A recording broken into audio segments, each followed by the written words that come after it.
देव जी और राहुल देव जी और उसके बाद फिर मैं स्टूडियो में आ रहा हूं। मेरे 4 गेस्ट बैठे। स्वामी जी वापस आऊंगा आपके पास। राहुल देव जी, आपने अजय आलोक जी को सुना, आपने प्रोफेसर रविकांत जी को सुना, आपने स्वामी दीपांकर को सुना। स्वामी जी वापस आ। राहुल देव जी जी क्या सवाल है? मैं आपका प्रतिक्रिया पूछ रहा हूं। ठीक है ठीक है हाँ, ठीक है ठीक है, समझ गया जी, बताइए। समझ गया। पहली बात ये कि उदयनिधि ने जो बयान दिया है वो बहुत ही, मैं उसको लिख चुका हूं कल ही, मूर्खतापूर्ण है, भड़काऊ है और बचकाना है। उनके बयान की अंबेडकर के चिंतन से तुलना करना, दोनों को समकक्ष रखना, मैं समझता हूं कहीं से भी उचित नहीं है। दोनों की स्थिति, दोनों की क्षमताएं और योग्यताएं बहुत ही अलग हैं। भले ही बहुत सतही स्तर पर वो एक जैसी लगे। दूसरी बात, मैं ये निवारण, आपने भी शायद कुछ कहा और अभी दीपांकर जी भी कह रहे हैं कि ये हिंदुओं या सनातनियों के संघार की बात की जा रही है। जो मैंने उसको सुना या पढ़ा अब तक जो सामने आया है, क्योंकि उन्होंने तमिल में बात बोला है, तमिल हम में से यहाँ उपस्थित कितने लोग जानते हैं, मैं नहीं जानता। मैं नहीं जानता हूँ, तो मैंने जो ट्रांसलेट कराया राहुल जी, तो जो सामने आया है, उन्होंने सनातन के उन्मूलन और सनातन के लिए सब कहा है। सनातन का मतलब सनातनी नहीं होता, उनका ये मतलब नहीं है, ना हो सकता है। कोई होशो हवास में इस तरह का बयान नहीं दे सकता कि सारे हिंदू धर्म या सनातनियों को का संहार कर दिया जाए। ये सावधानी हमें बरतनी चाहिए। इसलिए कृपया इसको इतना खतरनाक मोड़ हम ना दें, ये मेरा सबसे अनुरोध होगा। नहीं, आप मेरे को ये सनातन की बात कर रहे हैं, मैं आपसे ये कह रहा हूं, वो अपने आप में ही बहुत आपत्तिजनक बात है। और किसी भी धर्म का, केवल सनातन ही नहीं, दुनिया के किसी भी धर्म को का उन्मूलन की बात, उसको मिटाने की बात, ये इतनी बेवकूफी की है कि अब इस पर टिप्पणी क्या की जाए।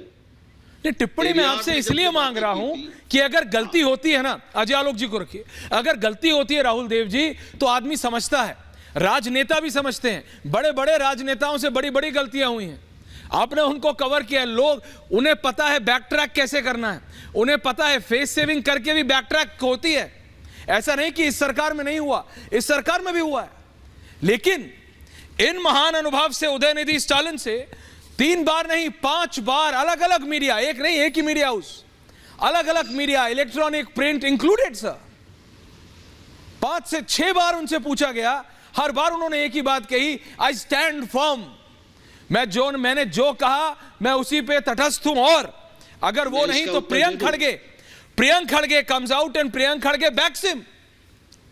प्रियंक खड़गे कोई आम व्यक्ति नहीं है, कर्नाटक में मंत्री तो है ही, कांग्रेस के राष्ट्रीय अध्यक्ष के सुपुत्र हैं। वो उसको और बैक करते हैं और हवा देते हैं। तो फिर मैं कैसे डिस्कस ना करूं, मैं कैसे आपकी टिप्पणी ना मांगू इस पे?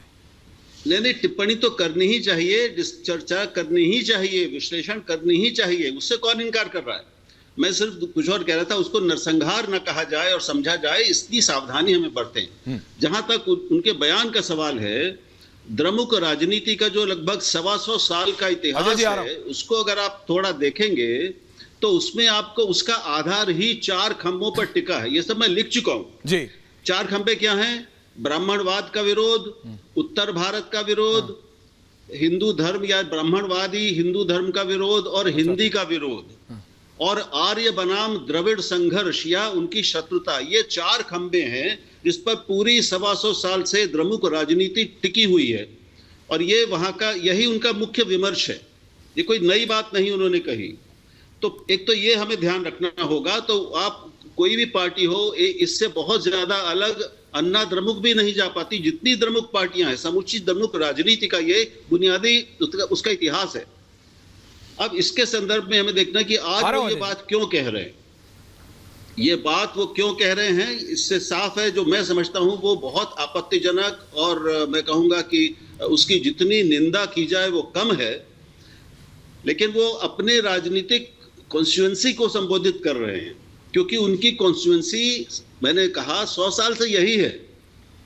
उनको उत्तर भारत की, हम किसी की, बाकी सनातनियों की भावनाओं की कोई उनको कद्र नहीं है, उनकी कोई परवाह नहीं है। अब ये भी मैंने कहा है और लिखा है कि अब इस इंडिया गठबंधन के सभी प्रमुख नेताओं को साथ बैठकर एक तो राय अपनी तय करें कि उनको इस पर क्या बोलना है, क्योंकि चुप रहना पलायन होगा। और उनको इस पर अपनी राय स्पष्ट करनी ही चाहिए। करनी चाहिए। नहीं करेंगे तो ये गलत होगा, ये पलायन होगा।